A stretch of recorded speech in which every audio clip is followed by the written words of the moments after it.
বিগত ফ্যাসিস্ট আওয়ামী লীগ জনগণের উপরে যে দুঃশাসন চালিয়েছিল, যেভাবে যানবাহনের ক্ষতি করেছিল, আয়না ঘরের মাধ্যমে, ক্রসফায়ারের মাধ্যমে, ফাঁসি দিয়ে এই দেশের আপনার জনসাধারণের সব থেকে প্রাণপ্রিয় নেতাদেরকে তারা হত্যা করেছিল। তারা সাতটা চত্বরের যে শহীদের বন্যা করেছিল, তারা সেই বিজয় হত্যাকাণ্ড, পল্টন হত্যাকাণ্ড সহ অসংখ্য হত্যাকাণ্ডের মাধ্যমে মানুষের রক্ত নিয়ে খেলা করেছে।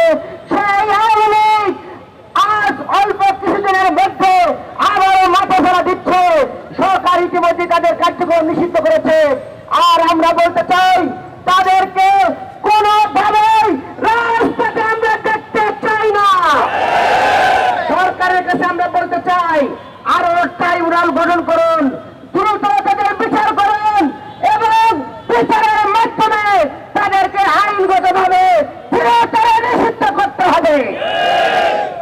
অবিলম্বে তাদের যে দোষর 14 দল চাপা সহ তাদের উপর ভর করে তারা আগামী দিনে বিশৃঙ্খলা তৈরি করতে চাচ্ছে, তাদেরকে নিষিদ্ধ ঘোষণা করতে হবে।